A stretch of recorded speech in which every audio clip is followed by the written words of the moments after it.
The evidence said to have captured the Brittlebone Beast existing and living amongst us is a single photo taken in 2019. The picture was submitted to a local news channel by an unnamed witness claiming to have captured the best possible image they could of the mysterious thing they had seen while jogging along the Riverside bike trail in Brittlebone's River Valley one summer evening just before sundown. This anonymous witness said they had caught a glimpse of something strange, something huge in the river. Something they instantly knew could only possibly be the town's mysterious cryptid of lore. They'd scrambled to get their phone out and managed to snap one single photo before the beast sunk out of view beneath the murky water. The photo shows something half submerged in a dark, pixelated mess of water, sometime near dusk, judging by the shadows and the impression of fading light.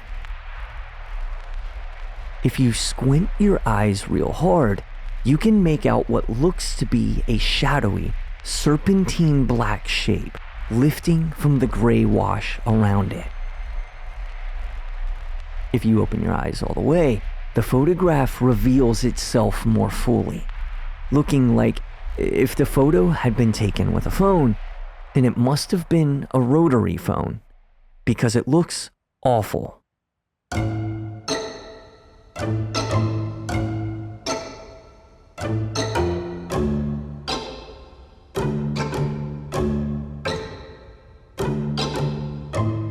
The resolution on the picture is blurry to the point of being incomprehensible.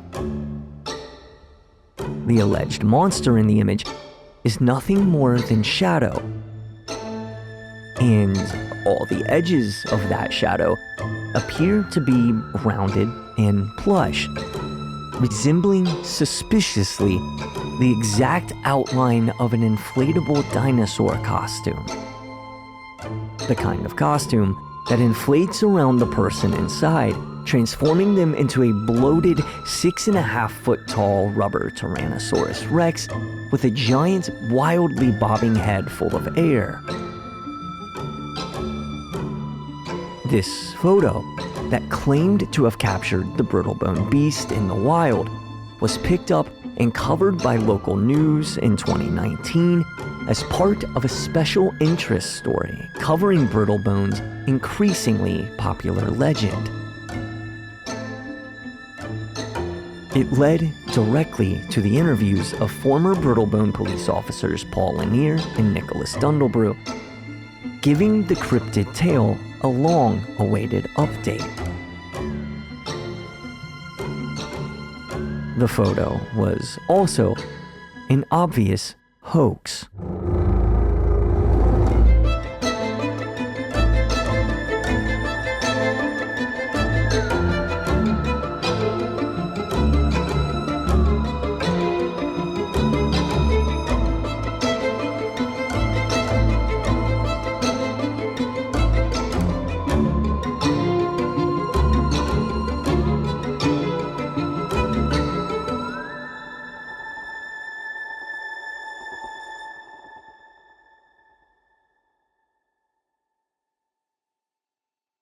The pixelated mess of a photo pretty well summarizes the state of Wyvern claims since Officer Moon's encounter with the beast almost 50 years ago.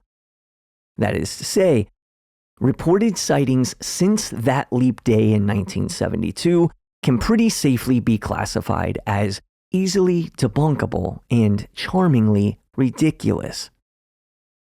The 2019 photo that inspired local news coverage easily could have been taken in a swimming pool, and the most harrowing thing the photographer likely encountered was the decision of just how grainy they wanted the filters on the image to be.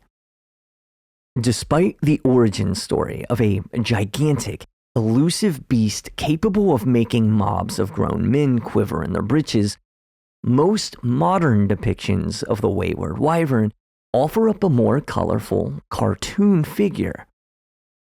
An image search turns up artwork that has the cryptid looking more like an evolution of a pocket monster than a figure of serious dark folklore. And the stories that have trickled in over the years largely follow that same playful tone.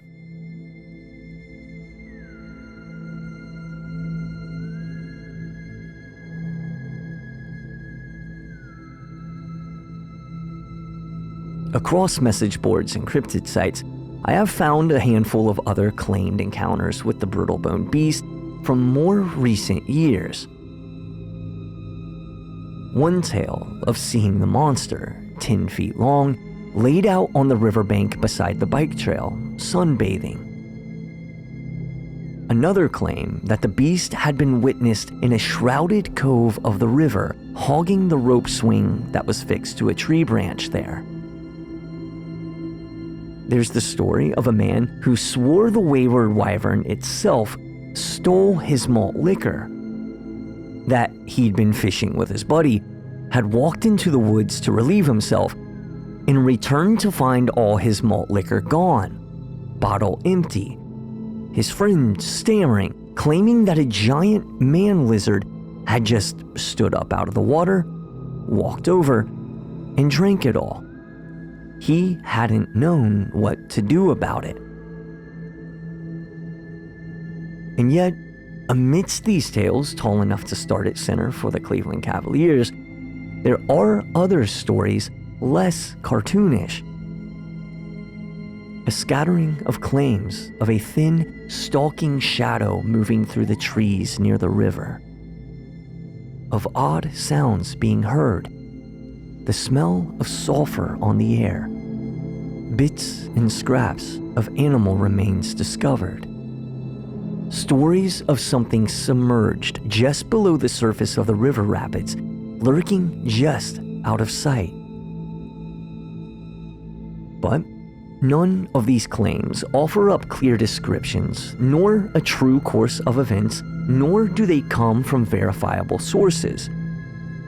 Thus, this scattering of eerie claims have long sunk unimpressively out of sight into the great, wide, consuming abyss known as people saying things on the internet.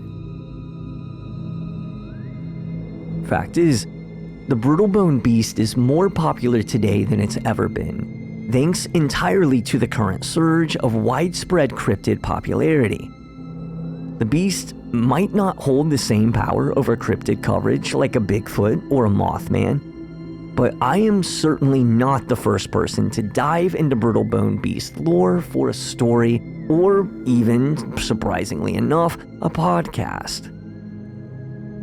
I may be, however, the most invested in digging into what actual truth might be at the bottom of this creature's legend.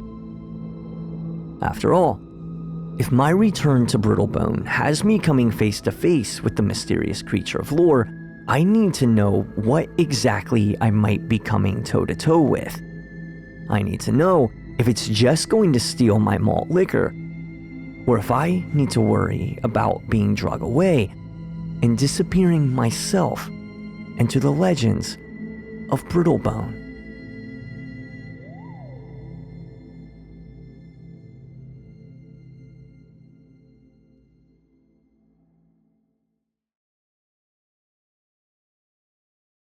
At the beginning of the Brittlebone Trilogy, I did a whole analogy about the importance of finding what's at the bottom of these legends, to find that seed of story that the legend sprouted from, thinking that if we can identify that seed, then we can pull it apart and take a look at what's inside. In this analogy, the smattering of unsupported and relatively silly claims made over more recent years would be the twigs and most easily snapped branches that have sprouted off the most enduring trunk of this legend. Yes, It's easy and fair to laugh off tales of the creature sunbathing, swigging malt liquor, and hogging rope swings, but we should also keep in mind that these stories, inspired by a legend, cannot travel back in time and affect the validity of any original encounter claims. Meaning, even if the origin story of multiple witnesses experiencing the beast in 1885 is entirely cautionary fiction, and if Nicholas Dundelbrew had unloaded his weapon into a startled swarm of catfish, there remains one story that is yet to be debunked or dismissed.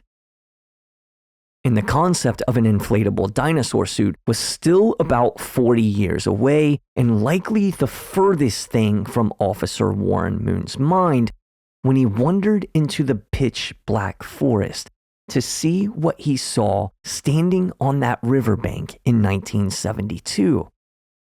A sighting that was said to have haunted that man for the rest of his days. Critical to this one story is the fact that Warren Moon was known as a sober, serious man, which is why his reported sighting of what he saw that night prompted a fellow officer to go with him, chasing the wisp of smoke that was that beast. Additional credibility was granted to his story because of his chosen occupation as a police officer. Anything he came back to the station claiming he'd seen would have been taken with a serious amount of weight, and he claimed he saw a tall, slender, terrifying monster in the forest. Glued to this is the idea that Moon making such a wild claim as a police officer could have caused lasting harm to both his career and personal reputation. And so we need to entertain the idea that this serious man, who by all accounts took his job seriously, legitimately saw what he said he saw. And if Moon was not seeking attention, not looking for a spark of controversy, and was not delusional when recounting the event that had sent him back to the police station in a state of near shock, then what exactly did Warren Moon see moving through the woods and standing on the riverbank that night?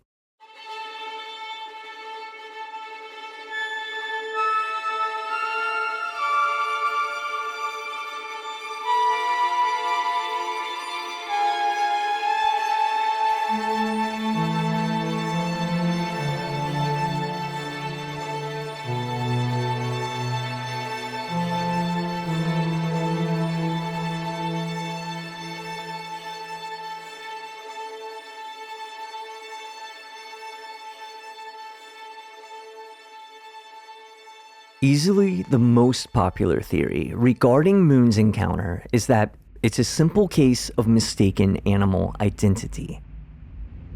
One theory posits the police officer had badly mistaken a deer with a skin disorder for a monster, and that somehow, spooked out of his mind in the midnight darkness of the woods, his brain crossed wires, mixing his deer sighting up with the old folk tale in the area. The story of a large, bipedal scaled beast that the officer had assuredly heard before. The old folktale that we now know was born from an old newspaper article. The origin story of the cryptid would not have been as popular in the 1970s as it is today, but the legend did absolutely persist throughout the years. So it's reasonable to think Moon had heard of this creature at some point, and it stuck there in his psyche until it manifested on the riverbank that fateful night. Of course, for this theory to match the witness testimony, if a deer had been in the area and suffering from a skin disorder that gave it the appearance of being covered in smoky scales, that deer would have also needed to grow out a 4-foot-long tail, webbed spines along its back, and have a completely different facial structure. It also would have needed to have been able to balance, unmoving on its hind legs, and shooting a stare at Officer Moon before taking a dive into the river. Not typical deer activity in the Ohio Valley.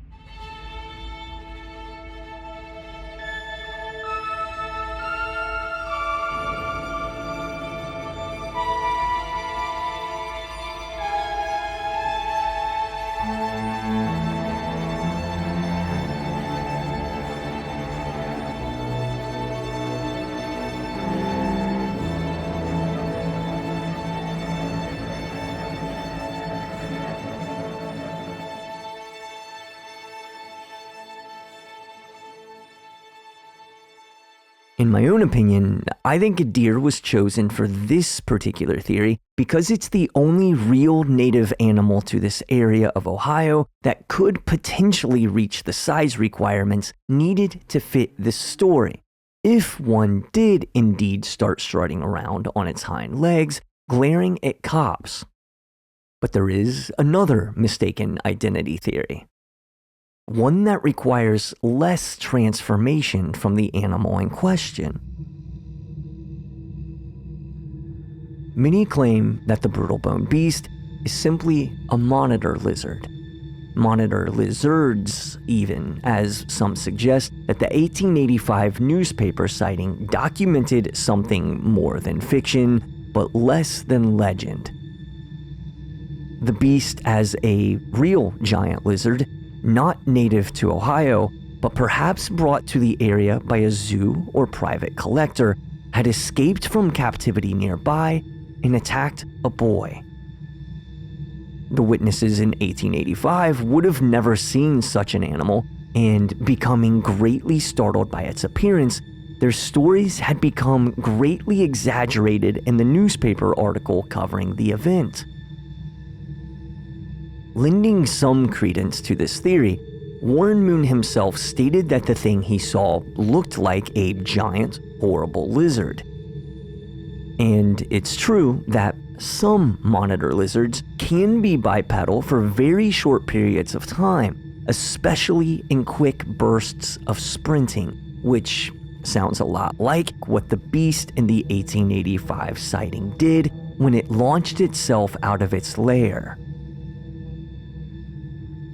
The Argus monitor, in particular, can even stand perfectly still on its hind legs, posing straight up in the air, extremely similar to the creature Moon witnessed on the riverbank. The Argus monitor even prefers habitats close to water and is known to be a strong swimmer. So, are we looking at a case of the Brittlebone Argus monitor? Well, beyond the fact that monitor lizards are not at all native to Ohio, or in fact the United States, the Argus monitor at its largest only reaches a length of 5 feet, including its tail, which it would not have been standing on. Meaning, the Argus monitor comes up woefully short compared to the 8-foot-tall monstrosity Moon described.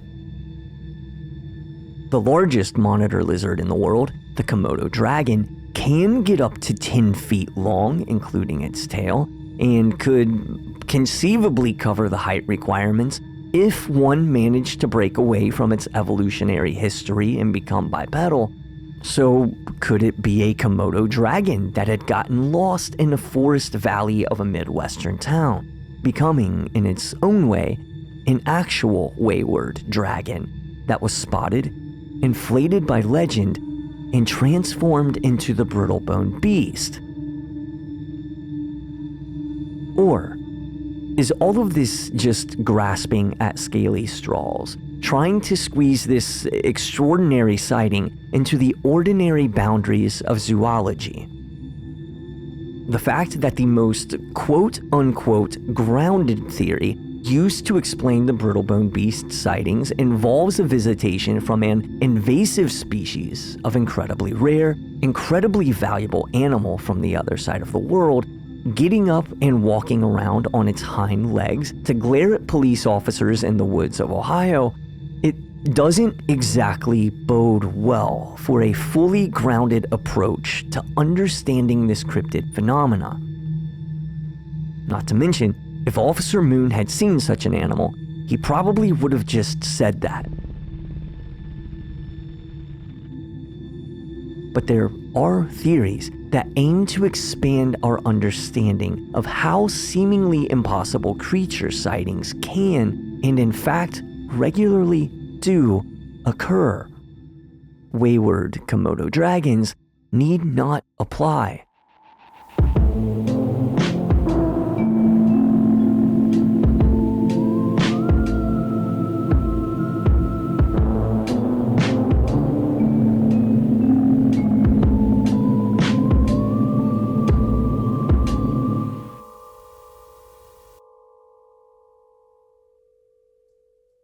Here we address an idea that has been gaining popularity in the world of the paranormal. It's an idea that has been associated with ghosts since the beginning of ghosts, but in more modern times has become applied to other strange phenomena like UFOs, cryptids, and in religious-influenced cases, entities like angels and demons. It's an idea that suggests UFOs aren't actually from outer space, and cryptids aren't always just hanging around in remote sections of forest. This theory suggests that these things, much like ghosts, are actually popping in and out of our world, or better yet, in and out of the reality that we experience from some other variety of beyond. Not necessarily outer space, not heaven or hell in a traditional sense, but simply different planes of existence, parallel universes, some astral, ethereal, or metaphysical realm that bumps up against our world and, on rare occasion, intertwines with the reality that we experience.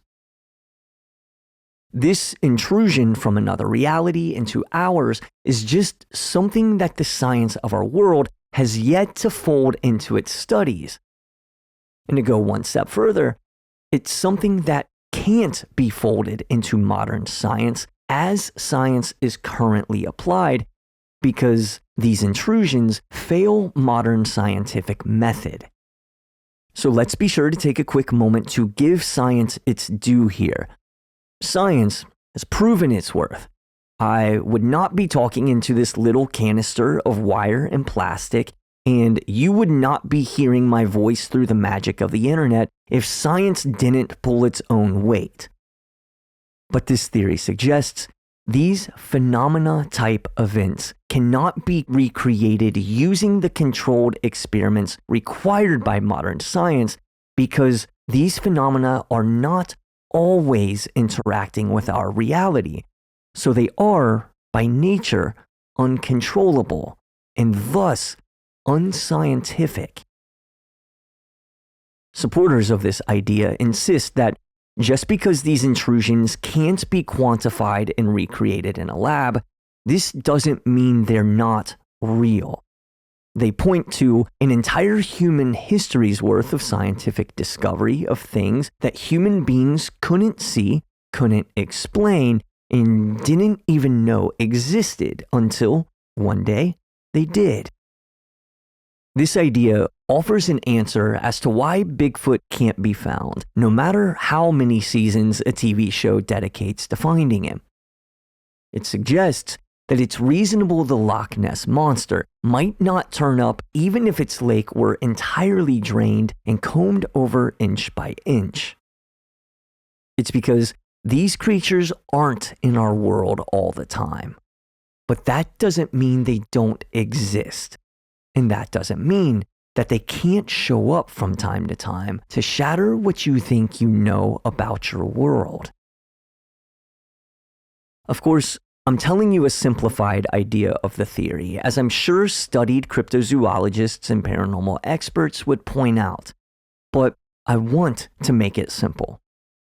Ghosts and UFOs are products of human experience, things seen, heard, and felt by millions of witnesses throughout history and around the world, regardless of culture, despite the fact that they are largely dismissed by modern science for not meeting its standards.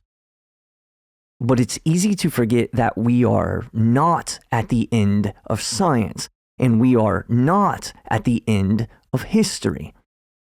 Discoveries could be made that leave people in the future looking back on today, wondering how we all refuse to believe our eyes and ears, telling us that there were things entering our world from some beyond, in the same way that we look back on the scientists that refused to believe that the platypus was a real critter bopping around out there in the world somewhere. So, the ongoing history of human beings encountering unexplainable animals could easily fit this category. All of this to say, could the Brittlebone Beast actually be some category of extraterrestrial or ultra-dimensional being? After all, this theory could offer an explanation for one of the beast's strangest attributes, even when comparing it to other cryptids. That is, why has a river monster's legacy stuck to one town in particular? For lake monsters, this makes sense.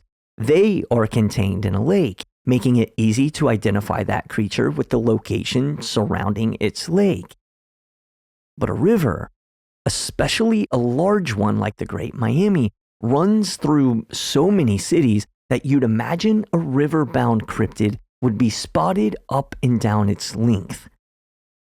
And yet, the wayward wyvern, in all of its lore, appears bound to Brittlebone in particular, refusing to be washed downriver with the current or to swim its way too far upstream.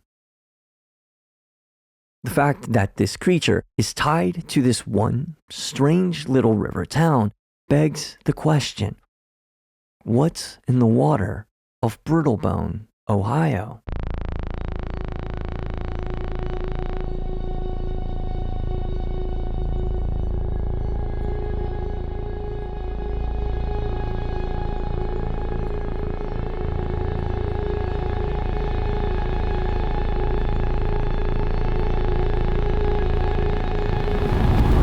Some say the creature lives in a cavern deep underwater, embedded in the river's floor.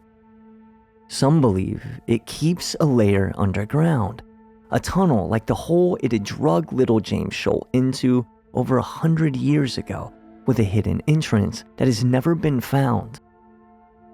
Some suggest the beast hibernates, only emerging once every great while to really throw off somebody's day.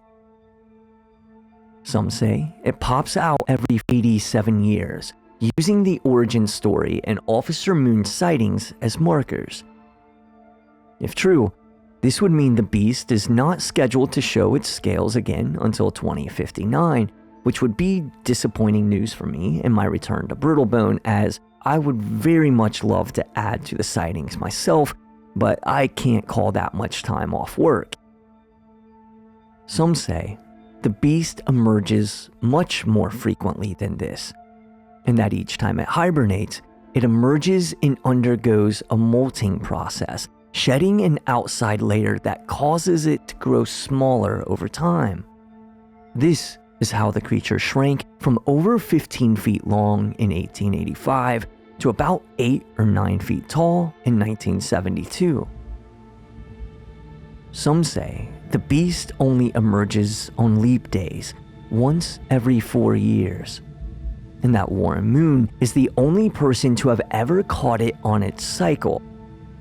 That the 1885 origin story was indeed a cautionary tale, but it was based on the real creature that had been spotted around town once every 4 years on all leap day February 29th throughout town history.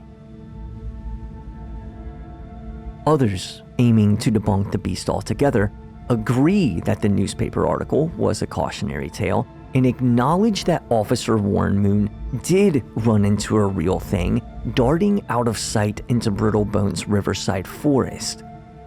Only that real thing was a man in a lizard suit.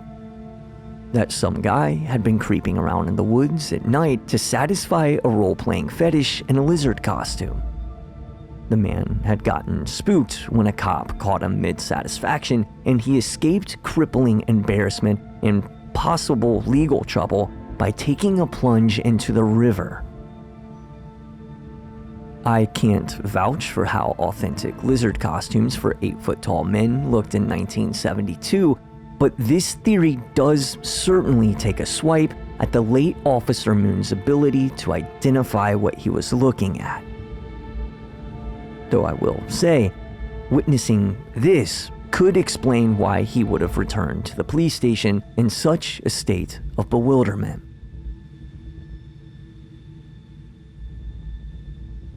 One idea, giving the late Officer Moon full credit, says there's no way the man could have ever fully understood what he was seeing that night, because he had witnessed something more than just an animal that slept unseen beneath the surface of the town. That what he had witnessed was the physical manifestation of a curse placed upon the land. A curse placed there by the Native American people who once inhabited the land and were forced from it. For a town nestled into the banks of a river called the Great Miami, a native word, in a state called Ohio, a native word, there's zero question that the impact of the land's native culture maintains a constant presence in everyday life, even if the people who live there don't fully realize it. But could it have also led to a bipedal river monster roaming the land for the rest of time? There are skeptics and those who point out that the idea of the Native American curse or curses involving Native American burial grounds are nothing more than tropes. Tropes that suggest Native people possessed supernatural abilities. There are those that consider this an insulting attempt to paint Native people in a light as something other than strictly human, and that this idea that Native American people can cast curses can help a colonizing people feel less guilty about inhabiting land that isn't theirs. It's this idea of, yes, our ancestors took their land, destroyed their homes, and murdered their families, but look, they use curses and summon river monsters. So, rather than the wyvern being the embodiment of a curse, then there are those who counter to say that the beast, more than anything else, is a manifestation of guilt, fueled by a factual history of cruelty, bloodshed, and genocide.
And finally, there's one fascinating theory that balances its explanation for the beast somewhere between the idea of a curse and an actual flesh and bone creature.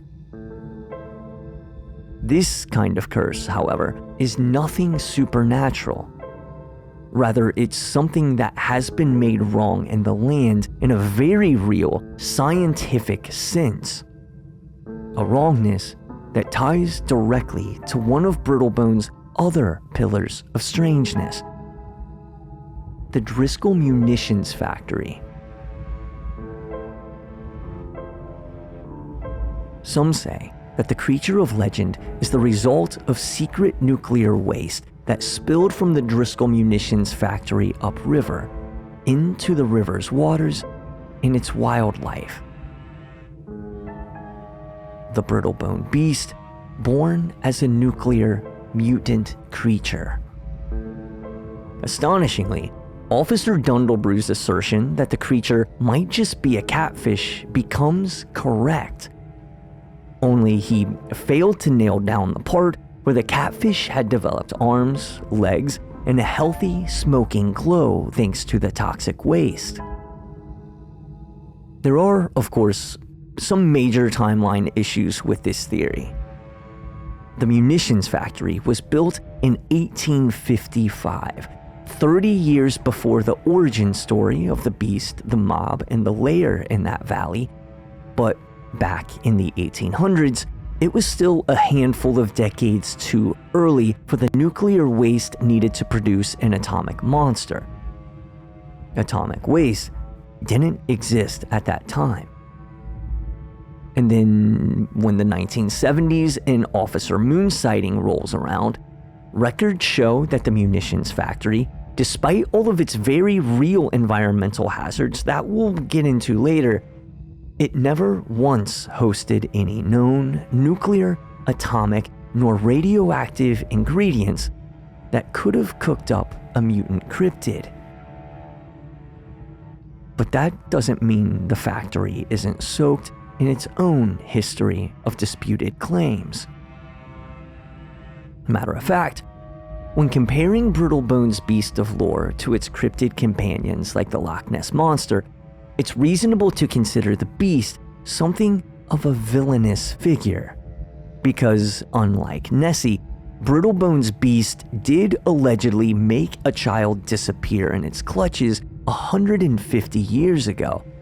Villainous activity not attributed to most cryptids. And yet, despite this villainy, this would still make Brittlebone's beast a relatively docile creature when compared to our next chapter of lore. The third pillar that holds up the town's reputation for strangeness.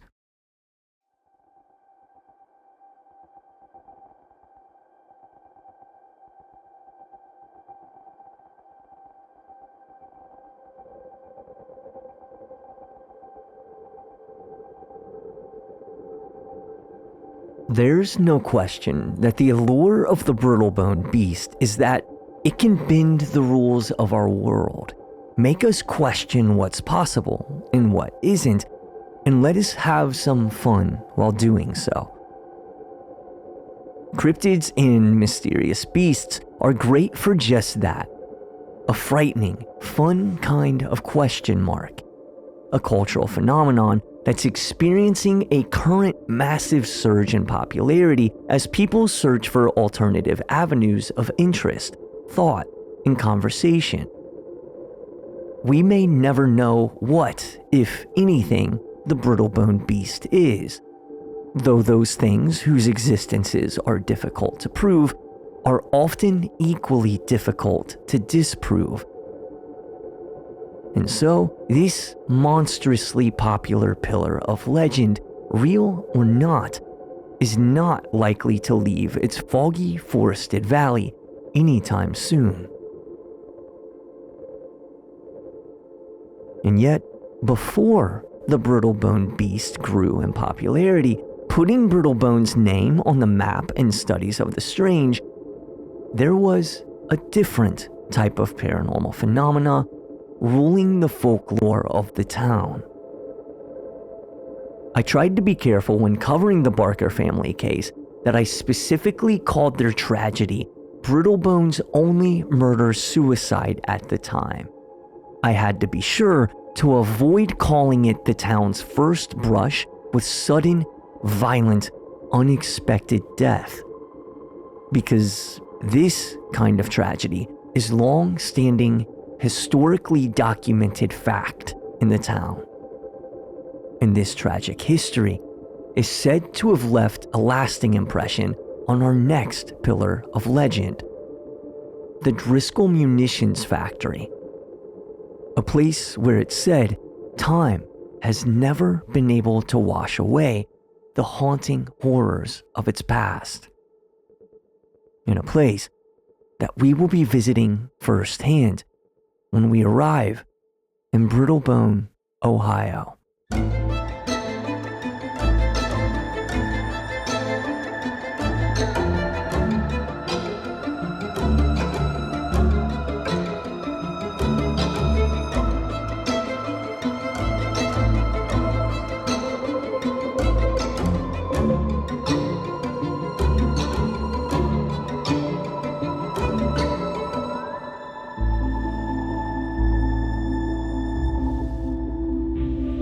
My name is Chance Sinclair, host of Brittlebone, Ohio.